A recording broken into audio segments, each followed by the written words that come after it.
결혼식 5일 전이었어요. 저는 웨딩드레스 최종 피팅을 마치고 집에 돌아왔어요. 정말 행복한 하루였거든요. 드레스가 너무 예뻤어요. 거울 속 제 모습을 보면서 드디어 결혼하는구나 싶었어요. 설레는 마음으로 현관문을 열었어요. 그런데 오빠가 먼저 와 있더라고요. 평소보다 일찍 퇴근한 거였어요.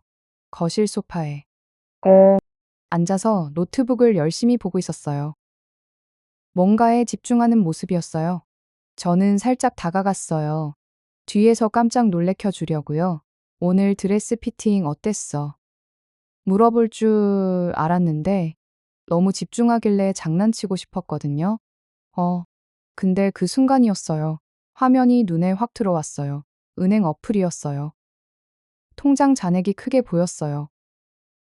타머. 저는 그 숫자를 보고 그 자리에서 멈췄어요. 심장이 쿵 하고 내려앉는 기분이었어요. 아무 말도 할 수가 없었어요. 어, 솔직하게 말씀드릴게요. 저희는 연애 3년 차 커플이었어요. 서로 정말 많이 좋아했어요. 싸워도 금방 화해하는 사이였어요. 주변 사람들도 다들 잘 어울린다고 했어요. 근데 돈 얘기는 한 번도 제대로 안 했어요. 요즘 세상에 그게 말이 되냐고요? 저도 알아요. 이상하죠. 근데 막상 돈 얘기를 꺼내기가 너무 어렵더라고요. 괜히 계산적인 사람처럼 보일까 봐요. 사랑하는 사이에 돈 얘기 먼저 꺼내면 뭔가 순수하지 않은 것 같잖아요. 그래서 그냥 넘겼어요. 나중에 자연스럽게 알게 되겠지 싶었거든요. 결혼 준비할 때도 마찬가지였어요. 큰 틀만 정하고 세부적인 건 각자 알아서 하기로 했어요. 저는 제 쪽 비용만 잘 감당하면 된다고 생각했어요. 오빠도 당연히 자기 쪽을 알아서 할 거라고 믿었어요. 근데 그날 그 통장을 보고 나니까요. 갑자기 모든 게 달라 보이기 시작했어요. 왜냐하면요. 그 통장 잔액이 제 예상과 너무 달랐거든요. 저는 오빠가 그냥 평범한 회사원이라고 생각했어요. 월급 받고 적당히 쓰고 적당히 모으는 사람이요. 저도 그랬으니까 오빠도 비슷할 거라고 생각했던 거예요. 근데 화면에 보이는 숫자는요. 5천만 원이 아니었어요. 2억, 1억도 아니었어요. 거의 3억에 가까운 금액이 찍혀 있었어요. 저는 너무 놀라서 숨도 제대로 못 쉬겠더라고요. 이게 뭐지? 내가 잘못 본 건가? 오빠가 이렇게 많은 돈을 모아뒀다고? 그러면 왜 나한테 한 번도 말을 안 한 거지? 갑자기 머릿속이 복잡해졌어요. 온갖 생각이 다 들었어요. 혹시 나를 믿지 못한 건가? 아니면 뭔가 다른 이유가 있는 건가? 숨겨야 할 돈인 건가? 3년을 사귀면서 이렇게 중요한 걸 숨기고 있었다는 게요. 솔직히 배신감 비슷한 게 느껴졌어요.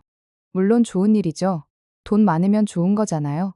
결혼 생활에 여유가 있으면 좋은 거고요. 근데 문제는 그게 아니었어요. 저는 돈 자체보다 그 비밀이 더 마음에 걸렸어요. 왜 말 안 했을까? 나를 어떻게 생각하길래 이런 걸 숨긴 걸까? 이그날 밤 저는 잠을 못 잤어요. 옆에서 오빠는 평화롭게 자고 있었어요. 저만 혼자 천장을 바라보고 있었어요. 결혼식이 5일밖에 안 남았는데 이런 기분으로 결혼해도 되는 걸까요? 갑자기 무서워지기 시작했어요.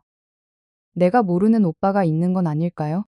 3년이라는 시간이 짧은 건 아니잖아요. 그 시간 동안 보여준 모습이 전부가 아니었던 건 아닐까요? 밤새 그런 생각을 했어요. 아침이 되어서야 겨우 잠이 들었어요. 눈을 떴을 때 오빠는 이미 출근 준비를 하고 있었어요. 저는 그제서야 흔들리는 마음을 다잡고 결심했어요. 오늘은 꼭 물어봐야겠다고요. 아침, 식탁에 마주 앉았는데 도저히 밥이 안 넘어가더라고요. 오빠는 아무것도 모르는 표정으로 국을 떠먹고 있었어요. 저는 숟가락을 들었다 놨다 하다가 결국 내려놓고 말았어요. 지금 안 물어보면 평생 후회할 것 같았거든요.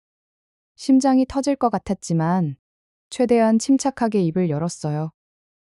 오빠, 나 어제 노트북 봤어. 오빠의 숟가락질이 딱 멈췄어요. 정적이 흘렀어요. 그 짧은 2초가 이 시간처럼 느껴지더라고요. 오빠는 천천히 저를 쳐다봤어요. 당황한 기색이 역력했어요. 봤구나. 기오빠는 한숨을 푹 쉬더니 숟가락을 내려놓더라고요. 저는 떨리는 목소리로 물었어요. 금액이 너무 크더라. 거의 3억이던데 그게 다 무슨 돈이야? 혹시 나 모르게 빚이라도 낸 거야? 아니면 무슨 위험한 일이라도 하는 거야? 키로제 머릿속엔 온갖 나쁜 상상들이 가득했거든요.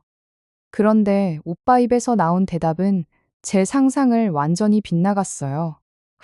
미안해. 놀라게 하려던 건 아니었는데.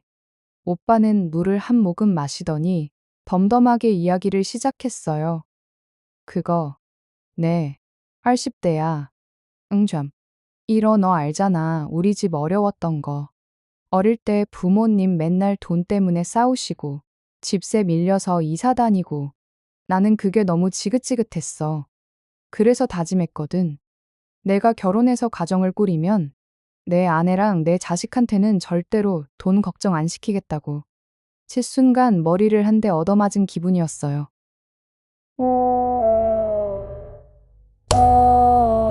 생각해보면 오빠는 참 검소한 사람이었어요. 데이트할 때도 늘 할인 쿠폰을 챙겼고, 커피값 아깝다며 텀블러를 들고 다녔어요. 저는 가끔 그런 오빠가 답답해서 궁상 맞다. 고 핀잔을 주기도 했거든요. 기념일에 명품 가방 대신 손편지와 꽃다발을 줄 때 솔직히 속으로 실망한 적도 있었고요. 그런데 그 모든 게 그냥 짠돌이라서 바가 아니었던 거예요. 너 만나고 나서 더 독하게 모았어. 친구들 해외여행 갈 때 안 가고 옷 한 벌 안 사 입고 그렇게 8년을 모은 거야. 결혼할 때 우리 힘으로 전세 말고 작더라도 자가로 시작하게 해주고 싶어서 오빠의 낡은 셔츠 소매가 눈에 들어왔어요. 목이 다 늘어난 티셔츠를 잠옷으로 입고 있던 모습도 떠올랐어요. 그동안 저는 오빠의 겉모습만 보고 판단했던 거예요. 이 남자가 저를 위해 뒤에서 얼마나 치열하게 살고 있었는지 꿈에도 몰랐던 거죠. 갑자기 목이 메어왔어요. 돈을 숨겼다고 의심했던 제가. 너무 부끄러웠어요. 오빠는 저를 속인 게 아니라 저를 위해 인생을 갈아넣고 있었던 건데 눈물이 핑 돌아서 고개를 숙였어요. 만약 여러분이 제 상황이었다면 어땠을까요? 저는 그 순간 고마움보다 미안함이 너무 커서 쥐구멍에라도 숨고 싶었어요. 저도 모르게 눈물이 뚝뚝 떨어지는데 오빠가 제 손을 따뜻하게 잡았어요. 그리곤 제 눈을 똑바로 바라보며 생각지도 못한 말을 꺼냈어요. 근데 사실 말 안 한 게 하나 더 있어. 저는 그 말에 얼어붙었어요. 또 무슨 숨겨둔 게 있다고요? 갓 나은 마음에 다시금 불안이 밀려왔어요. 오빠는 내 얼굴을 살핀 뒤 더 크게 한숨을 내쉬었어요. 결혼식장이 우리가 정한 그곳이 아니하네. 무슨 소리예요? 희결혼식장증이 예약이 안 됐어. 우리가 5일 후라고 생각했던 그 웨딩홀. 한 달 전에 다른 커플한테 예약이 다 찼더라고. 직원이 연락을 잘못해서 우리한테 예약된 줄 알게 한 거였어. 어이가 없어서 말이 안 나왔어요. 그럼 지금까지 준비한 게 다 뭐예요? 하객한테 보낸 청첩장은요? 저희 부모님은요? 잊고 진작에 알아차렸어. 그래서 2주 전에 다른 데로 바꿔놨어. 더 좋은 곳으로. 네가 예전에 꼭 가고 싶다고 말했던 바다 보이는 그 호텔. 순간 기억이 났어요. 몇 달 전 잡지 보면서 그 호텔을 가리키며 여기서 결혼하면 정말 멋지겠다고 말했던 제 모습이요. 하지만 비용이 너무 비싸서 저는 그냥 꿈 같은 이야기라고 치부했거든요. 결혼식장 비용은 내가 다 냈어. 너 부모님한테 말 안 했어. 혼자 다 알아서 했거든. 네가 좋아할 만한 디자이너도 알아봤고 네가 원하던 그 꽃 장식도 다 예약했어. 다 준비해둬러. 저는 너무 놀라서 그냥 멍하니 앉아 있었어요. 생각지도 못한 모든 걸 오빠가 혼자 저 몰래 다 해놨다니요. 왜 혼자 다 했어?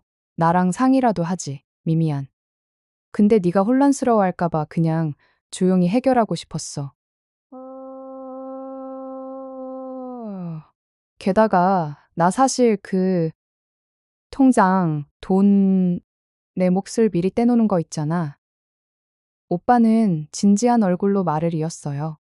내 통장에 있는 3억 중 5천만 원은 내 이름으로 적립식 예금을 해뒀어. 비밀번호는 우리 처음 만난 날이야. 결혼하면 네가 원할 때 쓰라고. 아, 정말 이 사람은 대체. 그 눈물이 다시 주르륵 흘렀어요. 이번에는 감동 때문이었어요. 저를 위해 이 모든 걸 생각해준 사람이 바로 제 옆에 있다는 게 믿기지 않았어요. 그 순간 저는 비로소 깨달았어요. 사랑이란 게 뭔지. 사랑한다는 건 단지 달콤한 말만 하는 게 아니라는 걸. 이 남자는 말 대신 행동으로 제 미래를 위해 자신의 현재를 갈아 넣었어요. 그리고 그 모든 고된 과정을 자랑하지도 불평하지도 않고 그냥 묵묵히 감당했어요. 저는 그동안 뭘 본 걸까요? 값비싼 선물과 화려한 데이트만을 사랑의 척도로 삼았던 건 아닐까요? 저는 오빠의 진짜 모습을 보지 못하고 겉모습만으로 평가했던 거예요, 오빠. 정말 미안해. 오빠는 살짝 웃으며 제 손을 꼭 잡았어요. 미안할 거 없어. 이제 다 털어놨으니까 마음 편히 결혼하자. 우리 잘할 수 있을 거야. 결혼식 5일 전. 전 남편을 새롭게 알아가는 기분이었어요. 그리고 저 스스로도 많이 반성하게 되더라고요. 진짜 사랑은 눈에 보이는 것보다 훨씬 깊은 곳에 있다는 걸요. 하지만 이 이야기는 아직 끝나지 않았어요. 왜냐면 결혼식 당일 또 하나의 큰 사건이 저희를 기다리고 있었거든요. 결혼식 당일 식장은 정말 꿈처럼 아름다웠어요. 통유리 창밖으로 바다가 반짝이고 오빠가 신경 써서 준비한 꽃장식은 제 마음에 쏙 들었죠. 그런데 축가가 끝나고 사회자가 갑자기 예고에 없던 멘트를 날리는 거예요. 자, 오늘 신랑이 신부 몰래 준비한 영상 편지가 있다고 합니다. 전혀 몰랐던 순서였어요. 불이 꺼지고 스크린에 영상이 나오기 시작했죠. 화려한 이벤트 영상이 아니었어요. 투박한 글씨로 적힌 메모장 사진들이었어요. 바로 오빠가 지난 3년 동안 매일 쓴 가계부의 메모들이었죠. 오늘은 여자친구가 좋아하는 딸기 케이크 사줌. 대신 내 점심은 편의점. 김밥. 오늘은 이채일 기념일이라 꽃다발 샀음. 너무 좋아해서 다행이다. 오늘 야근해서 돈 메꾸자. 그 짧은 메모 한 줄 한 줄에 저를 향한 오빠의 치열했던 사랑이 고스란히 적혀 있었어요. 그건 단순히 돈을 아낀 기록이 아니었어요.